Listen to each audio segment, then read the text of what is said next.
Time for another check-in with State Representative Tacky Chan of Quincy for a weekly Tacky Talk update. How you doing, Tacky? Hey Joe, good to see you again for another week. And as you can see, I'm on the road again. Yep, you get the seat warmer on, I hope.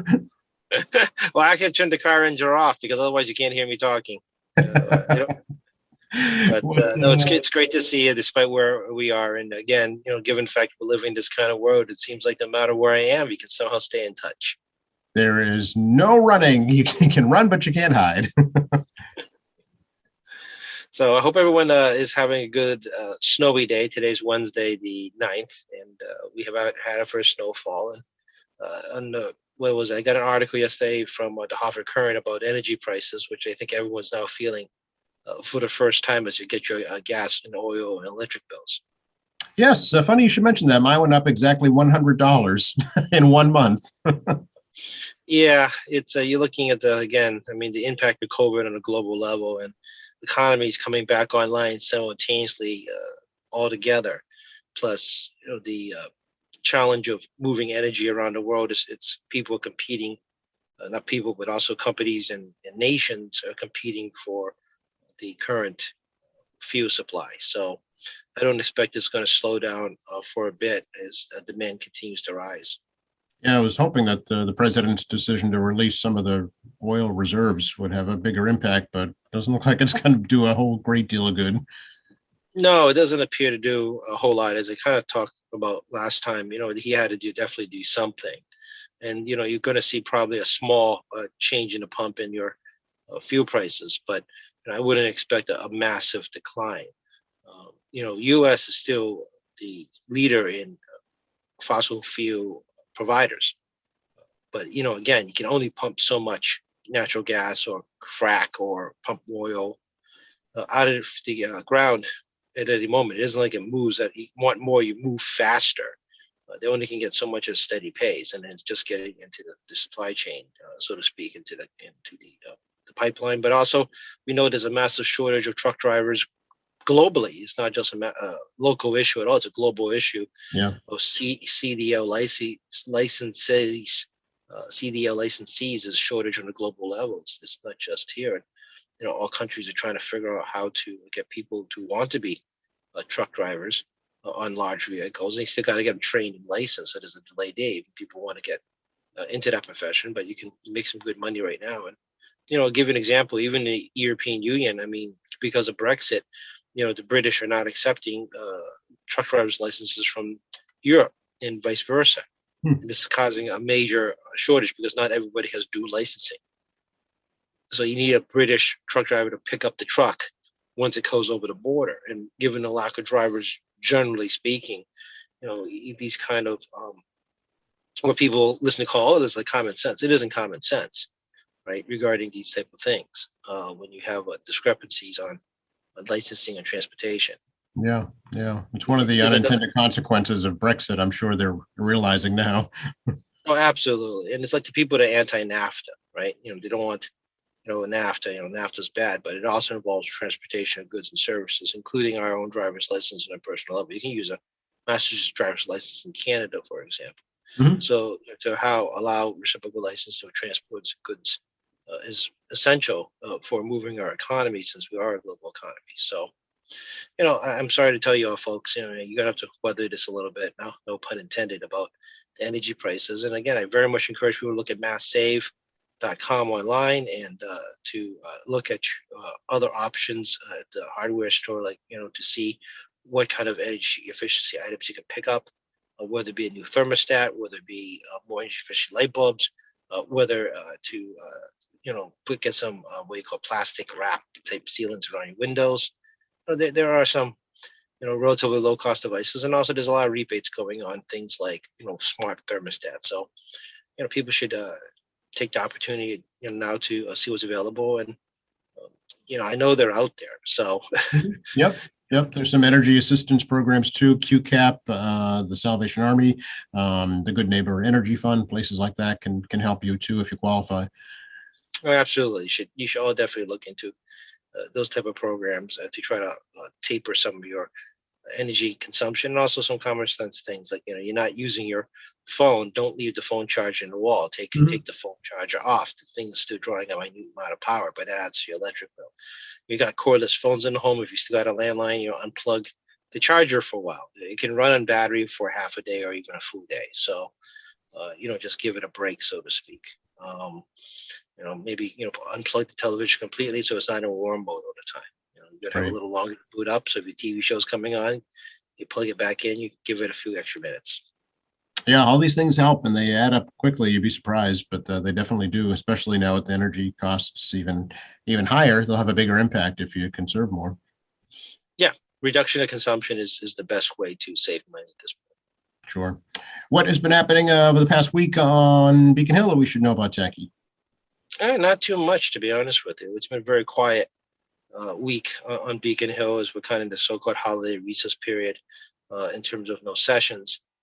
But my colleagues and myself are still running public hearings in the month of December. I'm getting pretty much every day a notice that the committees are coming up with public hearings. Obviously, all of them are in a video format. There's advanced sign sheets, so we can have some order in this advanced format.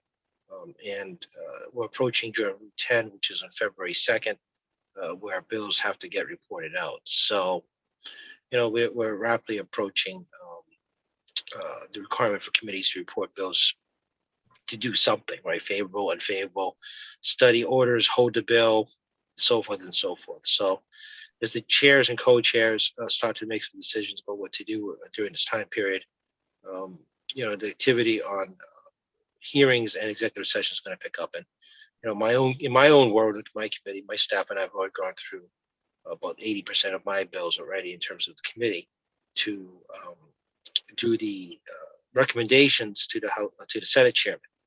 So the Senate chair will look at my recommendations and then provide a counter offer essentially Mhm. on what she's interested in, and we'll continue that back and forth conversation right through the holidays. Since last we talked, the legislature has passed the American Rescue Plan Act and sent it on to the governor. Were there any changes to it, notable changes that we should know about? No, I call it the kitchen sink bill. I mean, everything that was in the sink definitely went into the bill. It's a very rare opportunity. We actually have this much money that the both Senate and House priorities, for the most part, were met, as well as pretty much everyone else is local projects. So every legislator that had local projects, more than likely than not, got everything. Definitely the city of Quincy, given the strength of the delegation right now, got everything we asked for. So I mean, we walked away with $2 million of earmarks, all one-time costs, all capital projects, because it's not a program bill; it's a one-time capital bill, Yeah. a one-time program bill to address issues, address COVID or economic job stimulation or infrastructure improvements because they have to have done. I do remind folks that we do actually have more money in terms of road and bridge money. I know that we're hitting pothole season. That's the nature of New England winters, right? I mean, the roads get ripped up. So, we did Chapter 90 money early this year. We did Chapter 90 money, so the city's getting that money already. It comes in two installments, one per year. But we'll also have, I'm sorry, Chapter 90 means road and bridge money. Yep. So we do at the beginning of every session, $200 to $3 million, depending on our bond tolerance, because we actually stay will bond that money in the town and city doesn't have to pay that money nor any interest. Statewide taxpayers pick up those costs. Well, we also have some more American Rescue Plan money, more ARPA money on roads and bridges, that cash that we have available. And we'll probably discuss spending that next year. But we have the monster infrastructure bill Mm-hmm. that the feds passed, which I still don't know exactly what we can do with it and how much is coming to discretion of the legislature, and some already pre-dedicated to services at the governor's level. So as we kind of sort that out, maybe early part of next year, maybe by February, we'll have some clues, if not soon, about what the plan is.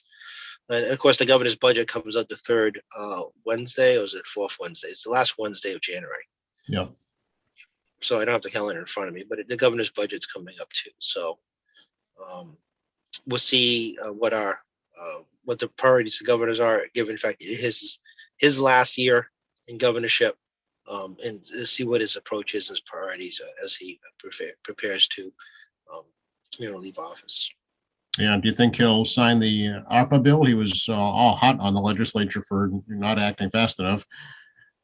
I would think he would. And, at this point, I'd be a little bit surprised if he wipes out the earmarks in the bill.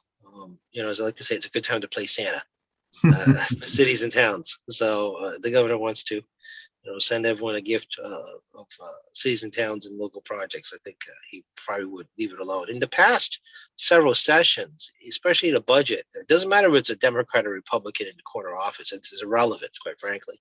They've historically always vetoed earmarks as as basically just a preventionary uh, mentality that I'm the governor, I should dictate how the money goes. You just approve it, I'll do whatever I want, right? Earmarks is the legislature's balancing act against the governor saying, yeah, well, we're still the legislature. We can still dictate where money goes. But this governor has, for the last 2 years, the last two fiscal cycles, has really left our earmarks alone. He signed them into law. It's probably one of the governors that's going to have the least number of vetoes or light item vetoes in budgets in history, the way things are going. He knows that we have the numbers to override. Even Republicans vote against a Republican governor when their local interests are at stake. Yes. I mean, folks, people are not dumb enough to vote against self-preservation, right? So, well, that's not true. We have Congress. But anyways, it's true. I mean, every time I look at them, like, you guys really just want to keep shooting yourselves. So, that's kind of the reality of it. And Yeah. that's why I don't expect the governor to do any vetoes of earmarks and major projects unless he already has something in the works that's duplicative. And even then, we always will argue if it's truly duplicative. Yeah. No sense in drawing out the inevitable, right? Just just move it on. Exactly. We will Yeah. override. Speaking of Washington, Rachel Rollins now nominated and will be the next U.S. attorney for Massachusetts. What do you think? I'm sure somebody out there has a better congressional trivia than I have in terms of congressional trivia skills, but it's been a long time since I remember any appointee going to a 50-50 vote with the tiebreaker from the vice president in her role as Senate president. I had actually expected the possibility of one of the moderate or more conservative Republicans in a contested state with upcoming risks next year to perhaps vote against Rachel Rollins' nominations because of her statements locally about how she perceives law enforcement. But she's up there. She'll be sworn in very quickly. Governor Baker gets to appoint the next Suffolk County District Attorney. Obviously, we're in Norfolk County. It doesn't really affect us politically or administratively, unless somebody that's watching here ends up getting in trouble in Suffolk County. Then obviously you go to the Suffolk County DA. But I mean, the governor again is not looking towards his own political future. The choice he makes should be actually quite interesting about what he does. There has been a number of Democrats in Boston have supported governor's past campaigns. We know that's not necessarily unusual, that both political parties sometimes crisscross each other during governor's races. Oh, yeah. I mean, mayor here in Quincy was one of the first to endorse this administration. Exactly. So it's not necessarily unusual. With such a big Democratic state, these things will happen. So we'll see what he does. I mean, I know that Linda Champion, I've seen her running around Boston a little bit, seeing that she can run for re-election because he get appointed this year. I believe this is re-election year for that as well for Suffolk DA. So it's going to be once you get in, you're going to be a very short-term incumbent. You're an incumbent, but not an incumbent because you actually have no time. You have to just get that DA race going. Right. So it's obviously an existing political person makes sense. They would have existing campaign accounts. They would have existing war chests. Campaign accounts and name recognition and been on the ballot before. If you bring somebody up that actually has no political experience, has to build a campaign from scratch, obviously everybody's going to challenge that person very quickly. But I mean, I know Michael Flaherty's name, the city councilor in Boston, has been bannered about. I said Linda Champion a minute ago, but I'm sure there's many other names beyond just those two I just mentioned that are in consideration. I have no clue who they are. But for certain names I'll cross off the list, like Lydia Edwards, for example, is running for state senate. She's a city councilor, that had a lot of rumor mill around her about DA, attorney general, so forth and so forth. Obviously, you guys are familiar with these kind of like rumors until something happens. So when she could have been one of those potential folks, but she's running for state senate right now. Sure, yeah. Earlier this week, Jackie, the city council here in Quincy approved the revised redistricting maps and had some harsh words for the state because of that. What do you think about that? I don't watch the city council meetings. You don't know why. I, just no. I don't watch city council meetings. I mean, obviously, if they summons to the council, we will. The people were forewarned going in that the House was definitely going to use census blocks as the way they're going to draw the maps. And the census blocks are not exactly like the precincts that same towns are putting together. Secretary of State's office had made recommendations. Again, the recommendations to follow railways, major roadways, rivers, other geographical natural landmarks as part of drawing district lines. Looking at the map, the clerk clearly tried to do the secretary's recommendations. I had my own opinions, but I'm not drawing these maps, right, about where things should go. I'm aware that there's been some tweaking here and there. I have not received a new map yet. One would think I should get one at some point.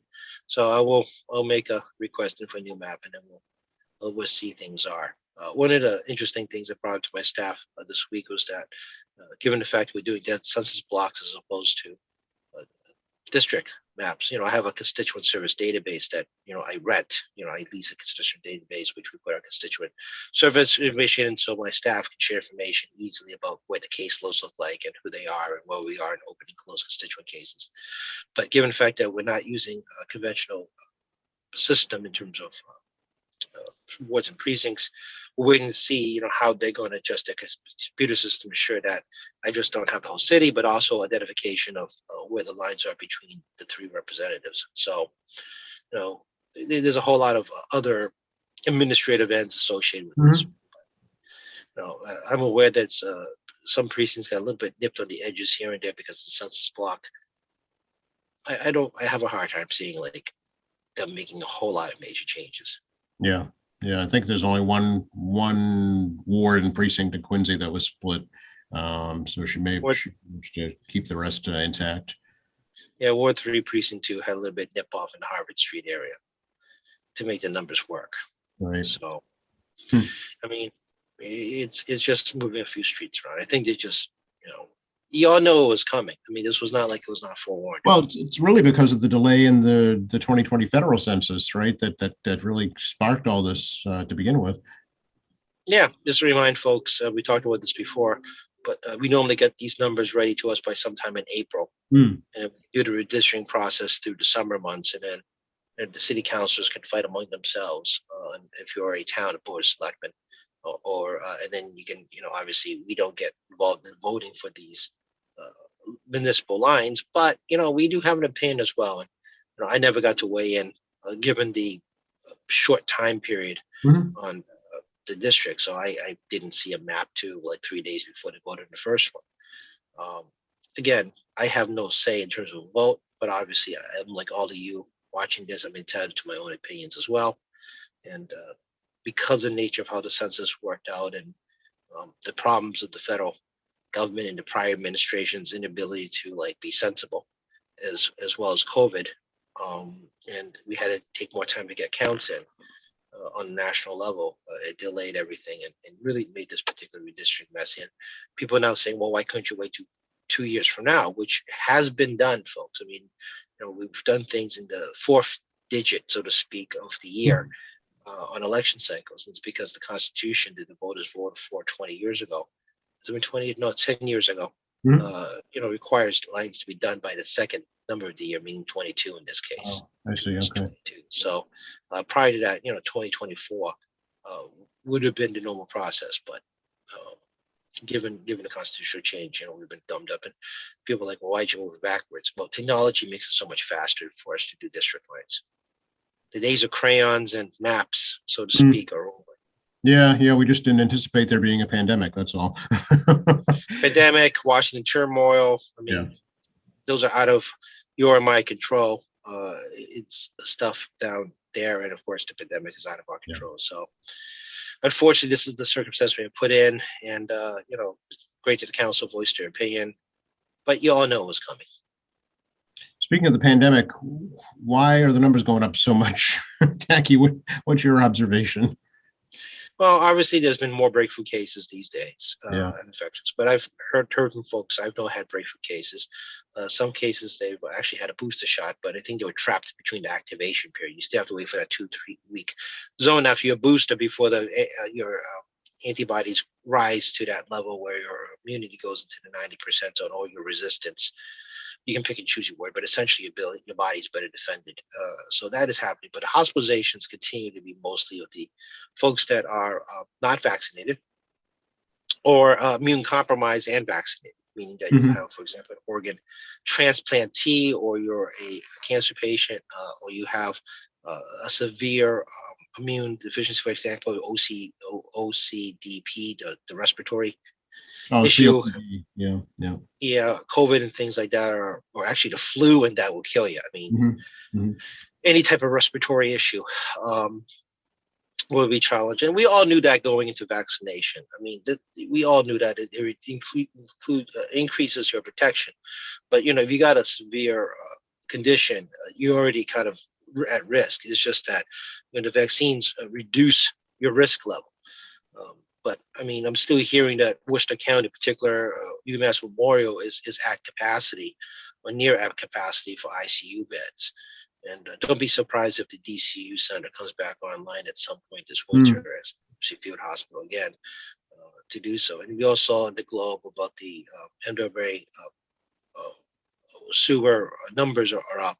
And the city in Boston, in particular, has moved to, I think, 5% Yes. infection rate for 2 weeks. You want to get a little below 1% at all times on a 2 week average. Um, so people are more indoors. People are out eating. People are trying to enjoy their lives in Boston. It's good for the economy to do that, but this is also the alternative. You have risk, and even though you can have a go to live theater event, people like showing a vaccination card, which is great. But some folks are also 2 week tests. The time from the test and the time you show up there's a time gap there. A lot of things can change. Yeah. And you saw in Vegas the concert. Of course, not. I thought it was a Fish concert in my mind, but it became a super spreader. A New York Anime Convention had a super spreader now associated with the Omicron virus, which we're all still learning what Omicron.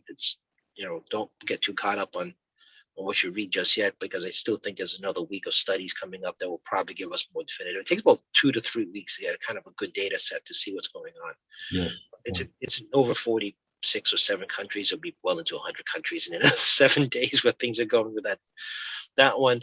And it's not just here; it's happening globally as well. The counts are up on a global level, very similar pattern to the U.S. In terms of the types of hospitalized infections. And of course, you have people break from infections that are mild symptoms. I know people have got the Delta variant, and they were fine, but they were laid up in bed for a while. And Mhm. frankly, folks, I have no interest in being laid up in bed as much as anybody else for 2 or 5 or 7 days. Right. It's I'm not interested. Um, Yeah, if it's those are avoidable. Yeah, exactly.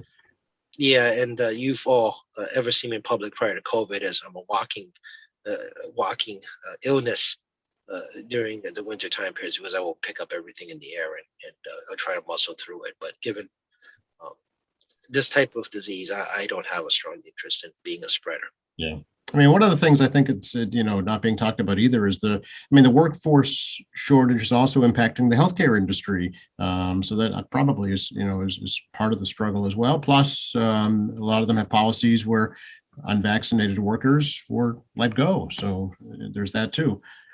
There is that too, but I always remind folks it isn't like this mass exodus of healthcare workers. We're talking about less than 1% of the healthcare workforce. Well under 1% healthcare workforce has either decided not to go back to work or were terminated for not being vaccinated. And this is the entire healthcare workforce. It includes everything from administrators to people in the front lines. Mhm, mhm. So it's a very broad number. So people should not read into the fact it's strictly just doctors and nurses, right? Yeah, that's a good point. Yeah, it's It's true. the Yeah. whole it's the whole workforce, and it's a very small number. I do think it's important for healthcare workers to protect themselves. Vaccination is the way to do it, especially for people who have regular contact with people who have, uh, the coronavirus. but also, people that need care in hospitals, and, the idea of non-essential hospitalization care, non-essential surgery essentially is likely to end this month. Um, it's even more crucial to particularly healthcare industry to have folks vaccinated. And that includes dentists and optometrists, Mhm, mhm. physical therapists. I mean, anybody that touches anybody up close and personal should be vaccinated. Yeah. You think we should have more access to at-home tests, Jackie? Well, we talked about this last time. I mean, one of the big Biden plans now is to give everybody free at-home tests. It is not unusual. This is a policy that's making its way around the globe to expand the number of testing available. Again, you still have to use the test kit correctly. Right. Read instructions. There again is a delay because it takes time for the disease to incubate to the point where you have sufficient viral load that it can be expelled out of your body and become infectious. So there's a lot of caveats in terms of how to approach it. And, it isn't, a lab driven test in the sense that it's a PRC test. You do have to do it a couple of times to ensure that it's either a positive or negative result. Mm. So, but I think it's a good thing to do overall because, people are traveling around, people aren't sure. Maybe you got a sniff when you're a little bit concerned. Again, the CDC, DPH, and there's your community health center. I mean, your local doctor, everybody has a symptom list, and it all looks remarkably similar to the flu. However, if you just got like a cold, sometimes a cold is just a cold. Yeah, yeah, yeah. I know you can now get a COVID shot and a flu shot at the same time. I think CVS is offering that, probably some other places too.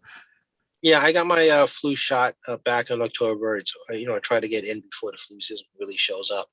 Again, it's an activation period. I got my booster shot actually the 22nd November. Really quickly after they announced 18 above can get their booster shot. So I did mix and match. I got Pfizer initially and got Moderna. The second time I wasn't going to sit around and wait for whatever comes. Just get whatever's available is my advice. Sure. Doctor says okay, just do it. And of course, get the flu shot. And of course, I remind folks, go forget your shingles vaccine. Yes. Yeah. I think it's a good reminder to folks that you do have the vaccination. In my last physical checkup, I got my TB not my TB, what do you call it? Tetanus vaccine. Okay.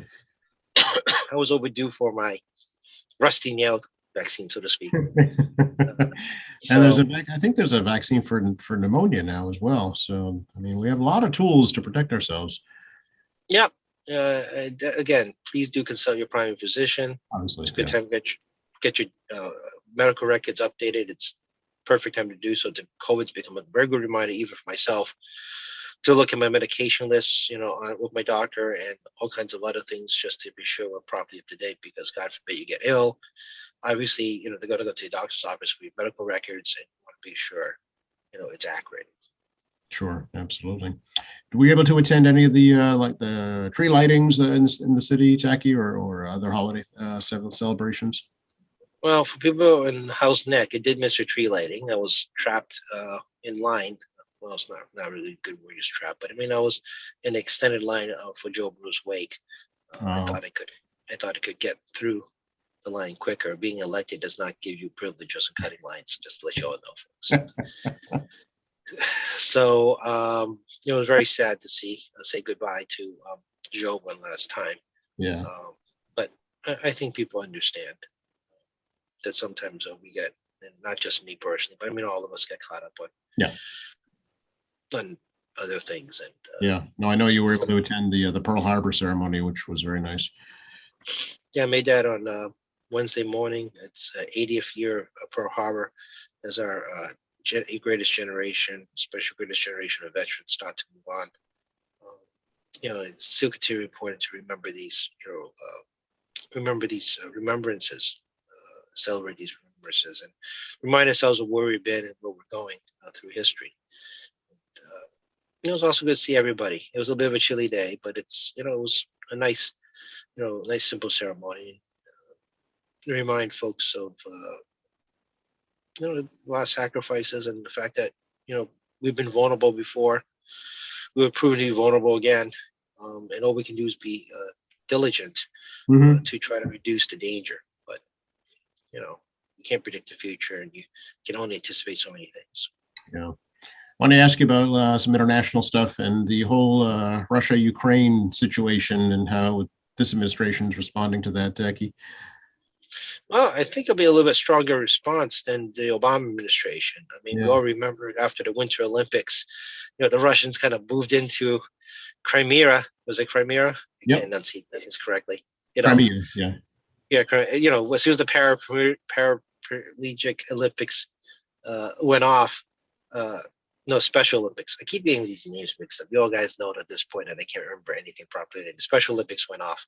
The Russians kind of invaded a little piece of Ukraine and just didn't leave. And the Ukrainian president was pro-Russia and just kind of let them do what they want. Right. Just saying, folks. I mean, you got a president that has a little bit too of a love fest of a foreign power. These kind of things do happen. The Obama administration did not take a hard stance. The Trump administration just basically ignored it. Mm-hmm. And now the Biden administration is not going to ignore it. It's going to be interesting how it plays out because NATO, the EU, the US, and every country and geographic zone is watching this carefully because if they do this to a UN member already taking a snippet off the edge, and they decide going full invasion and it's a pro-Russian presidency who has more interest in Putin than his own country.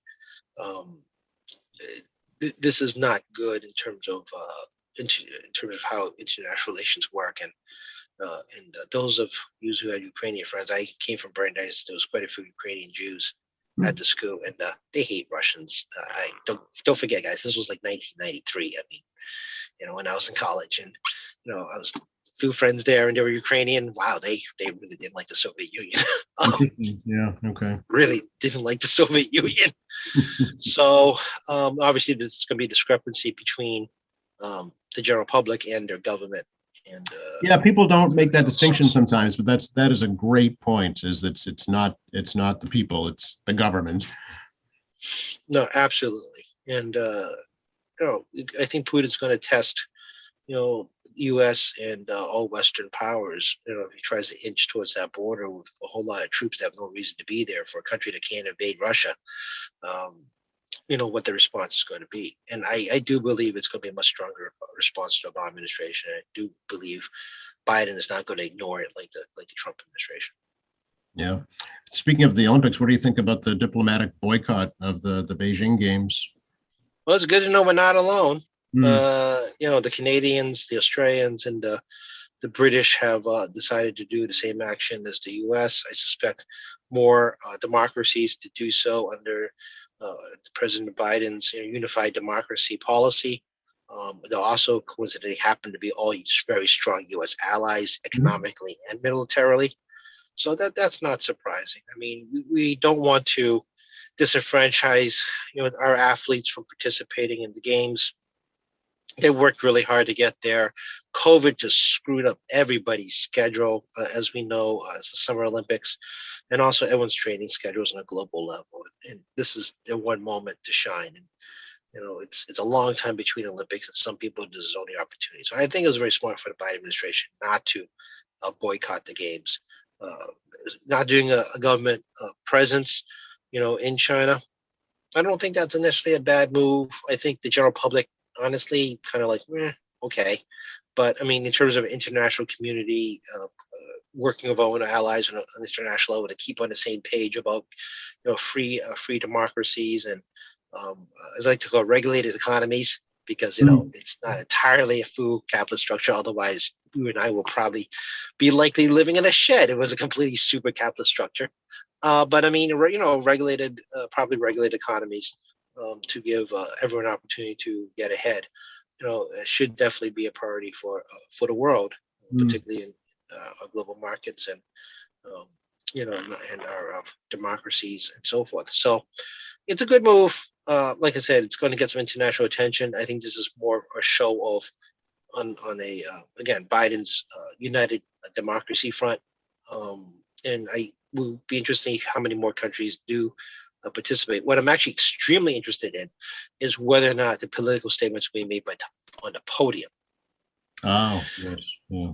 Yeah, the Olympic Committee strongly discourages any political statements at the podium when you receive your medals.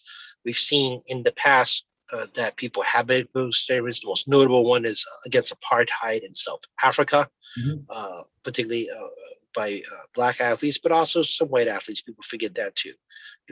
Made symbolic gestures from the podium.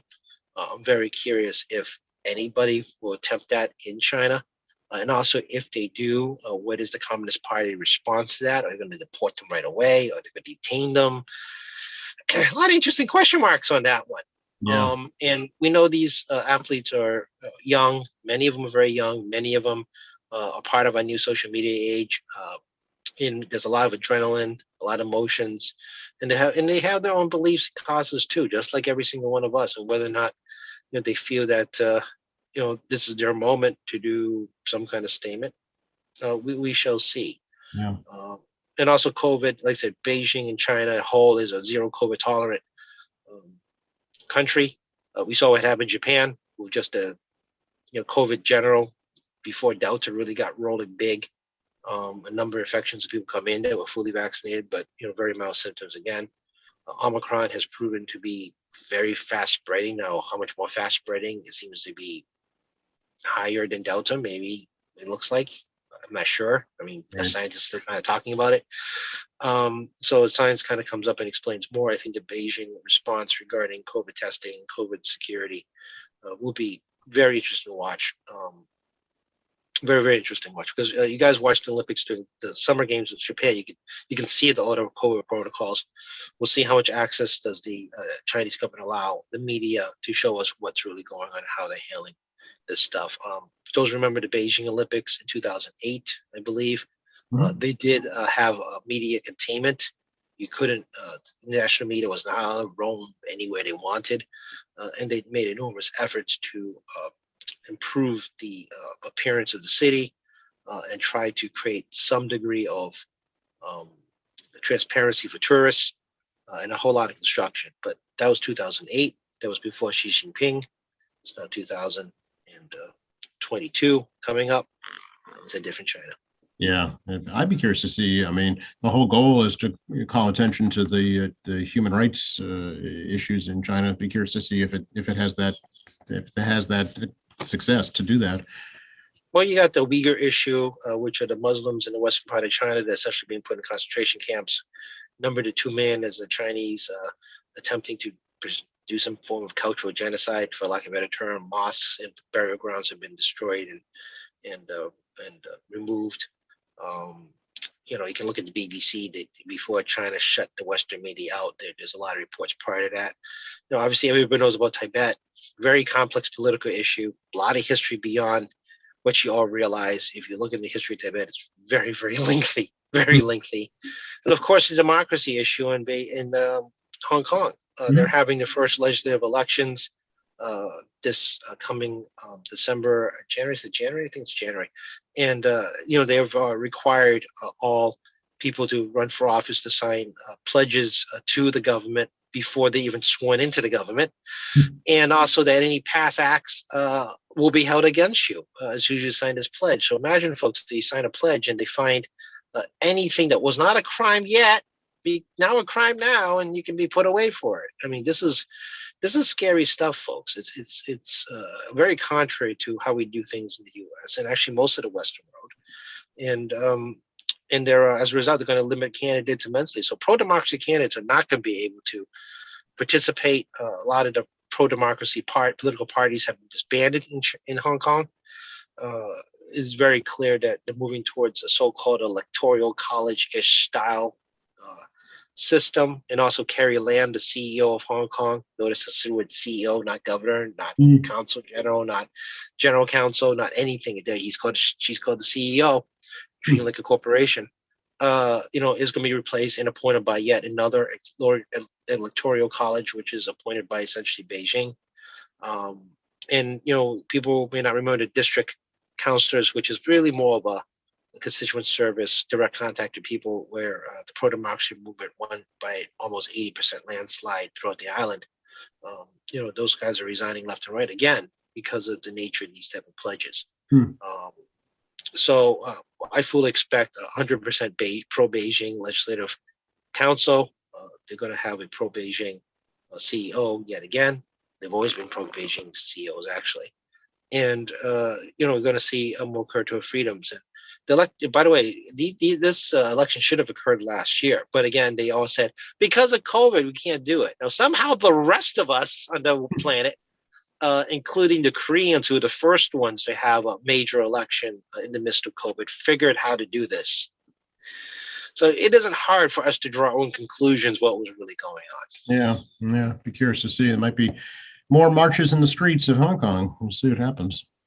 I don't think you're going to see that. Under the new national security law, the Beijing passing, Hong Kong is enforcing, and the courts, even though the British system court does follow the statute that's provided by law, it's going to be considered treason if you speak up against the government.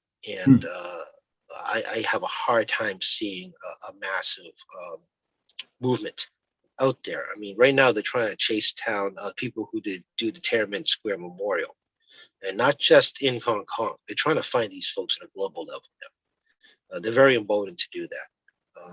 So, I get it. When you go visit a country, you obey the rules. That's common sense. But when you're not sure what the rules look like and you visit the country and it isn't part of common sense, well, you can find yourself in trouble you didn't realize it. Yeah, interesting. You mentioned genocide back home here. The governor recently signed a bill mandating the teaching of genocide in public schools. I didn't realize that it wasn't part of the curriculum already. Well, as I talked about in the past, a lot of stuff you don't teach in public schools, right? I am very skeptical of things like standardized testing because I do believe you should read, write, math, and have some basic general knowledge, what I call liberal arts type education. But at the same time, though, when you hyper focus that curriculum towards a test, it takes away the opportunity for other types of education provided. Prohibits kind of creative education and such, and would become kind of droned into a test situation. I mean, I took the bar exam, folks. Your entire life is designed around a single test. I mean, that was a big part of my education requirement in law school. I got to be designed towards the test. So the legislature, has been, looking at a lot of changing our curriculum to try to broaden our education requirement. Genocide education is an example of that. I think people don't actually know less people know what genocide really is anymore. Really? As we move further away from World War II.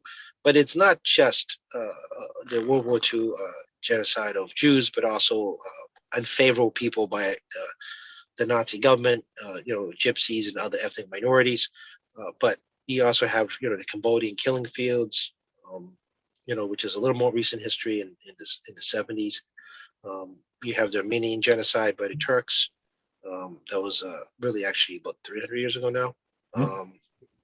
And even, conversation in the U.S. regarding the impact of Native Americans and Western settlement and, how we treated Native Americans here. And even among Asian Americans, the Amerification, so to speak, of recent immigrants who frankly had very little civil rights compared to everyone else. There's different types of genocide. People always think it's like mass murder. Well, it's a little more than mass murder. There's also things like cultural genocide. For example, when the Japanese occupied Korea in the early 20th century, it wasn't just a genocide of people, but it was the genocide of a culture. So we're trying to wipe out the Korean culture as if it never existed. Yeah. And again, it's wiping out history. And we are living in the area, even the U.S., and it's not new, folks. Book burning is not strictly a Nazi thing. We did this here in the States as well.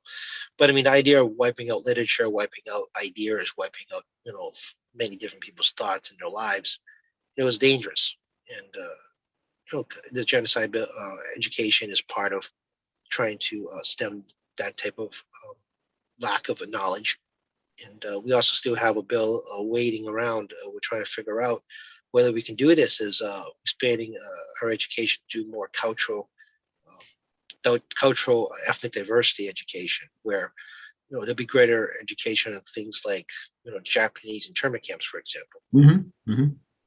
I had a bit of a relation, even in Quincy, that people don't know that May is AAPI month, Asian American Pacific Islander month. I was still very shocked to find out that people don't know that it existed since Ronald Reagan at the federal level. And it's part of the many different types of cultural ethnic group recognitions throughout the United States and in Massachusetts. So, give you an idea of another example of the lack of culture, ethnic education that's part of the conversation in the Hill as well. Yeah, right. No, right here in Quincy, the schools are planning to hire a coordinator for equity, diversity, and inclusion. This is something that just occurred because of the walkout that happened at the high school or last month. Well, it's an interesting response to a problem, right? I mean, this is something that we've talked about before regarding the city council, with its disagreement with the mayor regarding the diverse and equity. It's kind of interesting. The school system is like 2 years late or so on this conversation. Let's call it how it is, folks. If you read the news, you can keep track of the timeline, as well as the fact that we'll see who they hire. I mean, I do understand that Walker in there as the company that's doing some of the culture education, try to do some evaluations of what's going on. But at the same time, though, as I've said before, my frustrations, we the people running this administration is a lot closer to my age, and they should all know better. And my expectations is I don't think that high. They all lived in a changing city as much as I have, and this is Quincy, folks. A lot of our government administration are locals. It's not like we have a mass, influx of folks from like Medford, or so I'm just picking a random community, coming into work in Quincy. I mean, most of our Quincy government is actually local Quincy people. Right. So we'll see how it plays out. Yeah. I mean, and see where we take it from there. Looking ahead, Jackie, is there going to be a Lunar New Year celebration in January, do you think? There is going to be one. I've actually had a great conversation with Principal Ford at North Quincy High School, and they're planning to do some cultural education around Lunar New Year with the students and some performance and events. And Quincy Asian Resources will have an indoor COVID safety Lunar New Year come February. I do encourage people to go, but again, we encourage again to people wear masks, proper sanitize, keep your distance, as much as possible. I know it tends to be pretty crowded. But it's exciting to actually celebrate Lunar New Year again this year. At Lunar New Year, as we get closer to Lunar New Year, we can do tacky cultural education Lunar New Year the best we can. But I mean, Chinese ethnic groups, Japanese, Koreans, Vietnamese, celebrate the lunar calendar, which is following the phases of the moon. And the upcoming year is the year of the tiger. So about 6 or so weeks away from that. Yeah, I know it's hard to believe, but it's really creeping up quickly on us, just like the whole year seemed to fly by. You blink and it's almost 2022. And I'll say this again as we close to the year turns, but I hope 2022 is better than 2021, although my 2020 hopes were pretty dashed quickly when I said that in 2020. Well, even the last pandemic 100 years ago took 2 years, really, before things were somewhat normal again. Yeah, and there was no vaccination against that. In a lot of the practices of them trying to stem the spread of the Spanish flu, the 1918 pandemic, is very similar to techniques we're doing now, covering your face, keeping your distance, and trying to keep, learn as you go regarding the science. The only difference is, well into 100 years, 110 years later, we are much better at science than we were back then. And that is one of our biggest single advantages from the last major global pandemic, and even for epidemics. But the disadvantage, of course, is global travel. Right. Exactly. Once something happens in one part of the world, you can pretty much guarantee it's going to happen all over the world. And local infection rates are going up. But again, this is asymptomatic. There's no not always clear warning signs that you're a carrier. You can be perfectly fine and healthy and still carry. Again, masks continue to be an important part of our defense mechanism against COVID, and also the flu and the cold and the norovirus and so many other things. I thank a lot of folks in the city that I see out there still wearing a mask, particularly indoors. I'm more comfortable wearing a mask indoors and outdoors, obviously. And again, I do encourage people to shop local if they can. If you're nervous, everyone can do stuff by phone and online. And buy gift cards for friends if you're concerned about delivery. And to be honest with you, if I don't think anyone's going to be that upset with Christmas presents a few minutes late, 2 days late. I don't think people are going to be that upset with people over things like that. I think we've moved beyond that kind of behavior. But please do try to shop your local shops. I know some shops are franchises, but people in those shops also have jobs, That's right. and it's up to us to help people keep their jobs. Meaning, try not to get sick, because if 20% of your workforce goes down with COVID, that's also an additional workforce shortage, right? Especially if you have a workforce of like 5 people. Yeah. It's kind of like my office. Yeah. Yeah. We've had conversations of what happens if one of us, two of us get sick, like really sick, and then, how we're going to manage the committee load since it's all divided out. Again, this is a day-to-day concern. If you're an employer, your boss, your manager, we all have that same concern, regarding the impact on COVID. This is the point in the program where you tell folks how to get a hold of you, Tacky.